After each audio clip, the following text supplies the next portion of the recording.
যখন পৃথিবীতে কেউ ছিল না তখন একদিন আল্লাহ রাব্বুল আলামিন সকল ফেরেশতাকে আরশে আজিমের কাছে সমবেত হওয়ার জন্য আদেশ করলেন। হুকুম পাওয়া মাত্র অসংখ্য ফেরেশতা নির্দিষ্ট স্থানে এসে উপস্থিত হলেন। তখন আল্লাহ রাব্বুল আলামিন ফেরেশতাদেরকে লক্ষ্য করে বললেন, হে আমার ফেরেশতারা, আমি পৃথিবীতে আমার খালিফা প্রেরণ করতে চাচ্ছি। ফেরেশতারা আল্লাহ রাব্বুল আলামিনের কথার মর্ম বুঝতে না পেরে এবং তার উদ্দেশ্য না জেনে সাথে সাথে বলে উঠল, হে মাবুদ, আপনি কি পৃথিবীতে আবার এমন একটি জাতিকে সৃষ্টি করতে চাচ্ছেন যারা পৃথিবীতে রক্তপাত ঘটাবে এবং অশান্তি সৃষ্টি করবে? আমরাই তো আপনার প্রশংসা করছি, আমরাই তো সর্বক্ষণ আপনার ইবাদত করছি, তাহলে খলিফা বানানোর কি দরকার? তাদের কথা শেষ হলে আল্লাহ রাব্বুল আলামিন তাদের জবাবে বললেন, হে আমার ফেরেশতারা, শোনো, আমি যা জানি তোমরা তা জানো না। মানবজাতি পৃথিবীতে গিয়ে আমার ইবাদত বন্দেগী করবে কিনা সে ব্যাপারে আমি তোমাদের চেয়ে অধিক জানি। আর শুনে রাখো, আমি তোমাদের নিকট আমার এই কাজের ব্যাপারে পরামর্শ চাচ্ছি না, বরং আমি যা করতে চাচ্ছি তা তোমাদেরকে জানিয়ে রাখলাম মাত্র। আল্লাহ রাব্বুল আলামিনের কথা শুনে ফেরেশতারা তাদের ভুল বুঝতে পারল এবং তারা আল্লাহ রাব্বুল আলামিনের দরবারে ক্ষমা প্রার্থনা করল। এরপর একদা আল্লাহ রাব্বুল আলামিন তার শ্রেষ্ঠ 4 ফেরেশতাকে হযরত জিব্রাইল, মিকাইল, ইসরাফিল এবং হযরত আজরাইলকে ডাকলেন। আল্লাহ রাব্বুল আলামিনের হুকুম পাওয়া মাত্র তারা নির্দিষ্ট স্থানে এসে উপস্থিত হলেন। আল্লাহ রাব্বুল আলামিন হযরত জিব্রাইল আলাইহিসসালামকে লক্ষ্য করে বললেন, হে জিব্রাইল, তুমি পৃথিবীতে যাও এবং সেখান থেকে এক মুঠো মাটি নিয়ে আসো, যে মাটি দ্বারা আমি আমার খালিফাকে তৈরি করব। হযরত জিব্রাইল আলাইহিসসালাম পৃথিবীতে এসে এক জায়গা থেকে এক মুঠো মাটি তুলতে ইচ্ছে করলেন। তখন মাটি চিৎকার দিয়ে জিজ্ঞেস করা শুরু করল, হে ভাই জিব্রাইল, তুমি আমাকে কোথায় নিয়ে যাচ্ছ? জিব্রাইল আলাইহিসসালাম বললেন, তোমাকে আল্লাহ তাআলার নিকট নিয়ে যাচ্ছি।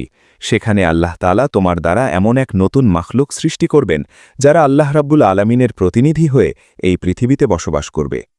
মাটি তখন বলল, ভাই জিব্রাইল, তুমি আমাকে নিও না, আমাকে রেখে দাও, কারণ আমাকে দিয়ে আল্লাহ তাআলা যাদের সৃষ্টি করবেন তারা আল্লাহর নাফরমানিতে লিপ্ত হবে, যার কারণে আল্লাহ রাব্বুল আলামিন তাদেরকে শাস্তি দেবেন।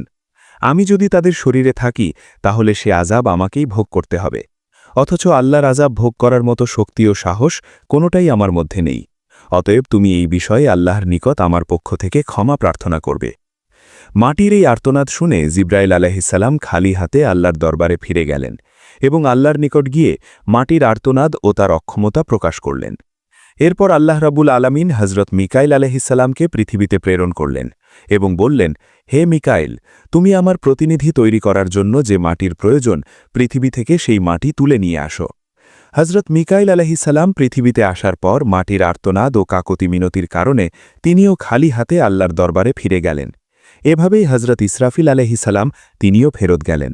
এক এক করে 3 জন ফেরেশতা খালি হাতে ফেরত গেলেন। অবশেষে আল্লাহ রাব্বুল আলামিন হযরত আজরাইল আলাইহিসসালামকে পৃথিবীতে প্রেরণ করলেন। হযরত আজরাইল আলাইহিসসালাম পৃথিবীতে আসার পর মাটি যখন তাকে কাকতি মিনতি করে বলা শুরু করল, তার জবাবে আজরাইল আলাইহিসসালাম বললেন, হে মাটি, আমি তোমার কথায় কখনোই ফেরত যাব না, কেননা আল্লাহ তাআলা আমাকে হুকুম করেছেন আর আমি আল্লাহর আদেশ অবশ্যই পালন করব। এই কথা বলে তিনি পৃথিবী থেকে মাটি উত্তোলন করলেন এবং আল্লাহর দরবারে ফিরে গেলেন। হযরত আজরাইল আলাইহিসসালাম যখন মাটি নিয়ে আল্লাহর দরবারে উপস্থিত হলেন তখন আল্লাহ রাব্বুল আলামিন তাকে লক্ষ্য করে বললেন, হে আজরাইল, তুমি যেহেতু আমার খালিফা তৈরির জন্য যে মাটির প্রয়োজন তা এনেছ এবং তুমি যেহেতু তোমার দৃঢ় মনোভাব প্রকাশ করেছ, এজন্য আমি খুশি হয়ে তোমার উপর একটি দায়িত্ব অর্পণ করতে চাই। আর তা হল, আমি যে মানবজাতিকে পৃথিবীতে প্রেরণ করব তাদের সকলের রূহ তুমি কবজ করবে। হযরত আজরাইল আলাইহিসসালাম আল্লাহকে লক্ষ্য করে বললেন, আপনি যদি আমাকে আমার এই দায়িত্ব অর্পণ করেন তাহলে পৃথিবীর সমস্ত মানুষ আমাকে গালমন্দ করবে। তারা বলতে থাকবে, আজরাইল ফেরেশতা আমাদের সব কেড়ে নিয়েছে, আমাদের কাছ থেকে আমাদের আত্মীয় স্বজনদের কেড়ে নিয়েছে, আমাদেরকে হতাশার মধ্যে ফেলে দিয়েছে। তখন আমি কি করব? আজরাইল আলাইহিসসালামের এমন কথা শুনে আল্লাহ রাব্বুল আলামিন তাকে লক্ষ্য করে বললেন, হে আজরাইল, শোনো, তোমার চিন্তা করার কোনো কারণ নেই। এক্ষেত্রে আমি একটি কৌশল অবলম্বন করব, যার কারণে কোনো মানুষ তোমাকে দোষারোপ করতে পারবে না। সেই কৌশলটি হচ্ছে, আমি প্রতিটি মানুষের মৃত্যুর জন্য একটি কারণ তৈরি করে দেব। কেউ হয়তো দুর্ঘটনার মাধ্যমে মৃত্যুবরণ করবে, নয়তো অসুস্থতার কারণে মৃত্যুবরণ করবে, যার জন্য কেউ তোমাকে দোষারোপ করবে না, বরং অসুস্থতা এবং দুর্ঘটনাকেই দোষারোপ করবে। তখন হযরত আজরাইল আলাইহিসসালাম আল্লাহ তাআলার কথায় আশ্বস্ত হলেন। এরপর ফেরেশতারা আল্লাহ তাআলার নির্দেশে মক্কার নিকটবর্তী এক পাহাড়ের ওপর সেই মাটি রেখে দিলেন। সেই মাটির অংশ বৃষ্টিতে ভিজল এবং রোদে শুকালো। এভাবে কয়েক বছর অতিবাহিত হওয়ার পর আল্লাহ তালার কুদরতি কারিশমায় হজরত আদম আলাহিসাল্লামের দেহের আকৃতি গঠিত হল। তখন আল্লাহ তালা হজরত আদম আলাহিসাল্লামের এই দেহটিকে বেহেশতে নিয়ে যাওয়ার জন্য ফেরেশতাদেরকে আদেশ করলেন। হুকুম পাওয়া মাত্র ফেরেশতারা ওই দেহটিকে বেহেশতের দিকে নিয়ে চললেন। অতঃপর বেহেশতে পৌঁছার পর সেই দেহটিকে দীর্ঘদিন আত্মাবিহীন অবস্থায় বেহেশতে রেখে দিলেন। এদিকে দলে দলে ফেরেশতারা এসে মূর্তিরূপী হজরত আদম আলাহিসাল্লামের নিথর দেহকে দেখে আল্লাহ তালার দরবারে শুকরিয়া আদায় করত এবং খুশি প্রকাশ করত, আর বলাবলি করত, এটাই সেই দেহ, এই হবে আল্লাহর পক্ষ থেকে খালিফা, পৃথিবীতে তিনি আল্লাহর হুকুমকে বাস্তবায়ন করবেন। ফেরেশতাদের এই সব কথা শুনে ফেরেশতাদের সর্দার আজাজিল, যিনি তখনও শয়তান হয়নি, সবসময় বিদ্রুপের হাসি হাসত এবং এই মৃতদেহটি নিয়ে সে সবসময় ঠাট্টা বিদ্রুপ করত। সে যেহেতু ফেরেশতাদের সর্দার ছিলেন, এজন্য অন্য ফেরেশতারা তাকে কিছু বলার সাহস পেত না। এরপর আল্লাহ রাব্বুল আলামিন ফেরেশতাদের মধ্য থেকে হজরত জিব্রাইল, মিকাইল, ইসরাফিল এবং হজরত আজরাইল আলাইহিসসালামকে আদেশ করলেন, হে আমার ফেরেশতারা, তোমরা আরশে আজিমে যাও এবং সেখান থেকে আদম আলাইহিসসালামের রূহটা এনে তার শরীরের মধ্যে পতিত করে দাও। ফেরেশতাগণ আল্লাহ তালার পক্ষ থেকে আদেশ পাওয়া মাত্রই হজরত আদম আলাইহিসসালামের রূহ মোবারককে মূল্যবান হীরা জহরাতের পাত্রে করে আদম আলাইহিসসালামের দেহের নিকট উপস্থিত হলেন। সে সময় আসমানের সকল ফেরেশতাগণ আনন্দে মাতোয়ারা হয়ে গেল এবং সেই অনুষ্ঠানে সকল ফেরেশতা অংশগ্রহণ করল। কিন্তু আজাজিল ফেরেশতা ওরফে ইবলিস আল্লাহর এই কাজে সন্তুষ্ট নয়। এরপর আল্লাহ তাআলা হজরত আদম আলাইহিসসালামের রূহকে তার শরীরে প্রবিষ্ট হতে বললেন। এরপর উক্ত রূহকে হজরত আদম আলাইহিসসালামের দেহে পতিত করে দেওয়া হল। যখন হজরত আদম আলাইহিসসালামের দেহের রূহ পতিত হল, সাথে সাথে হজরত আদম আলাইহিসসালাম তার দেহের সকল অঙ্গে কার্যকারিতা পরিপূর্ণভাবে লাভ করতে লাগলেন এবং তিনি আস্তে আস্তে উঠে বসলেন। বসার সাথে সাথে হজরত আদম আলাইহিসসালাম একটি হাঁচি দিলেন এবং নিচ থেকে পাঠ করলেন, আলহামদুলিল্লাহ। আল্লাহ রাব্বুল আলামিন অত্যন্ত খুশি হলেন এবং তিনি বলে উঠলেন, ইরহামুকাল্লাহ। অতঃপর হজরত আদম আলাইহিসসালাম নিজ অস্তিত্ব লাভের শুকরিয়া হিসেবে 2 রাকাত নামাজ আদায় করলেন। হজরত আদম আলাইহিসসালামের নামাজ শেষ হওয়ার পরে তার জন্য সেখানে স্বর্ণ রূপা দ্বারা আবৃত অতি সুন্দর একখানা সিংহাসন আনয়ন করা হল। আল্লাহ তাআলার আদেশে হজরত আদম আলাইহিসসালাম সেই সিংহাসনে উপবেশন করলেন। এরপর আল্লাহ তাআলা সকল ফেরেশতাদেরকে লক্ষ্য করে বললেন, হে ফেরেশতারা, তোমরা হজরত আদম আলাইহিসসালামকে সম্মান প্রদর্শনের জন্য সেজদা করো। আল্লাহর হুকুমের সাথে সাথে কোটি কোটি ফেরেশতা হজরত আদমকে সেজদা করলেন। সেজদা থেকে মাথা তুলে সকল ফেরেশতারা লক্ষ্য করে দেখল, শুধুমাত্র আজাজিল ব্যথিত সকল ফেরেশতারাই আদমকে সেজদা করেছে, আর আজাজিল উক্ত মজলিসের একপাশে দাঁড়িয়ে রয়েছে। অতঃপর সকল ফেরেশতারা পুনরায় আবার সেজদাতে পতিত হল।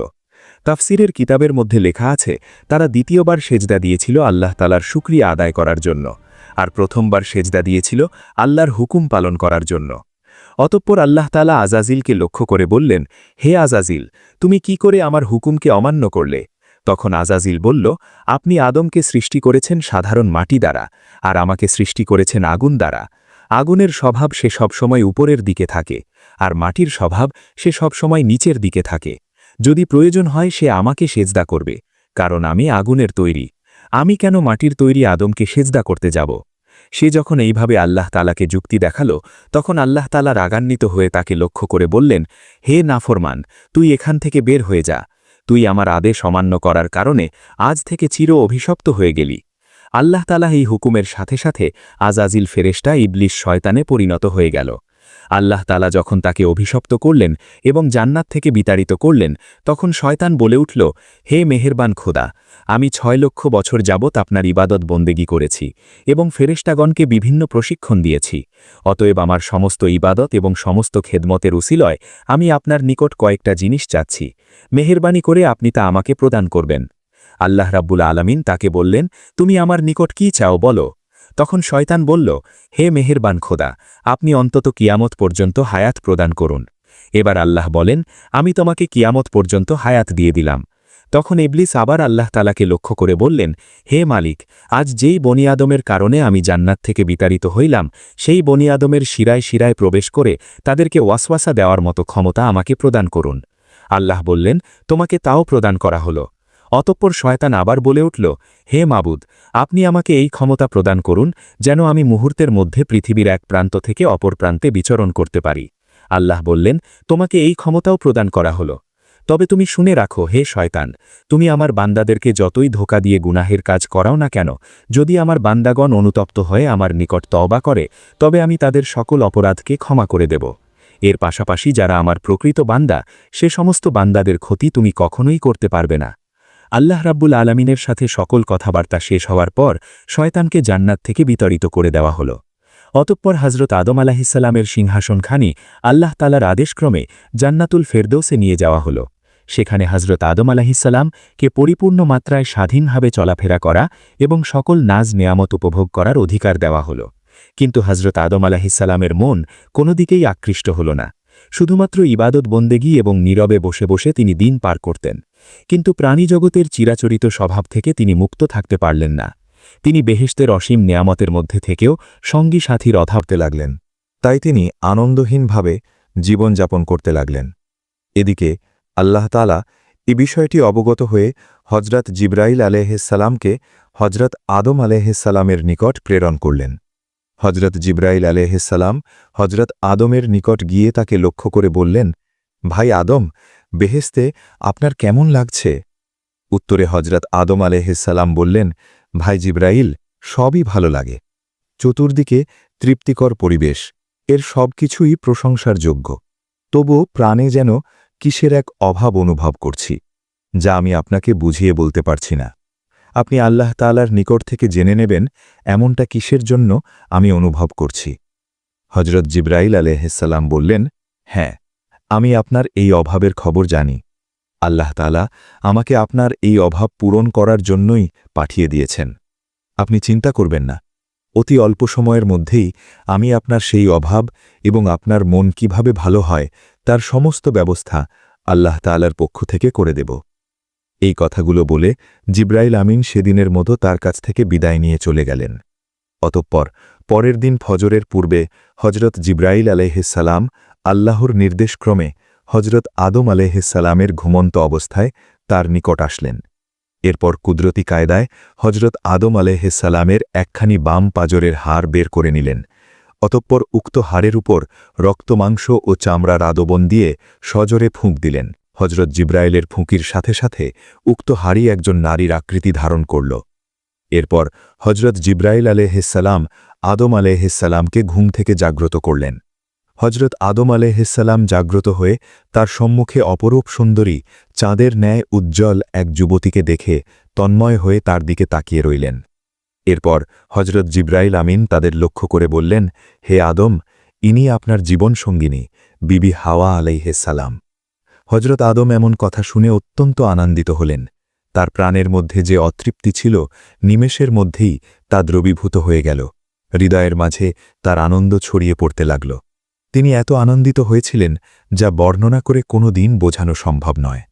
তাফসিরের কিতাবের মধ্যে এসেছে, পৃথিবীতে আল্লাহ তাআলা যে কয়েকজন নারীকে সবচাইতে বেশি সৌন্দর্য দান করেছেন, এদের মধ্যে হজরত হাওয়া ছিলেন অন্যতম। হজরত আদম আলাইহিসসালাম দীর্ঘ সময় বিবি হাওয়ার দিকে তাকিয়ে থেকে তার নিকটবর্তী হওয়ার উদ্দেশ্যে সম্মুখে অগ্রসর হলেন। তখন হজরত জিবরাইল আমিন বাধা দিয়ে বললেন, তাকে বিবাহ বন্ধনে আবদ্ধ করার পূর্বে তার নিকটবর্তী হওয়া আপনার জন্য জায়েজ নয়। অতএব সর্বপ্রথম আল্লাহ তাআলার দরবারে বিবাহের জন্য আবেদন করুন।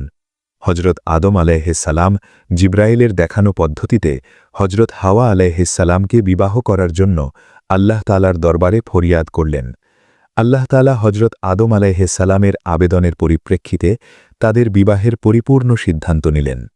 আল্লাহ তাআলা হজরত আদমকে লক্ষ্য করে বললেন, হে আদম, আমি আপনাকে হাওয়া আলাইহিসসালামের সাথে বিবাহ বন্ধনে আবদ্ধ করে দিলাম, কিন্তু এখন আপনি আপনার বিবাহের মহরা আদায় করুন।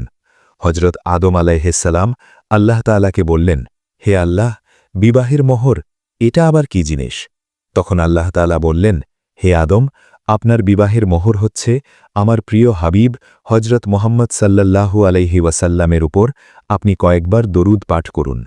অতঃপর হজরত আদম আলাইহিসসালাম রাসূলে পাক সাল্লাল্লাহু আলাইহি ওয়াসাল্লামের উপর কয়েকবার দরুদ শরীফ পাঠ করলেন। আর এর মাধ্যমে আদম ও হাওয়া আলাইহিসসালামের বিবাহের কাজ সম্পূর্ণ হয়ে গেল। বিবাহের কাজ সম্পূর্ণ হবার পর আল্লাহ তাআলা হজরত আদম ও হাওয়া আলাইহিসসালামকে পরম আনন্দের সাথে বেহেশতে বসবাসের সুযোগ করে দিলেন।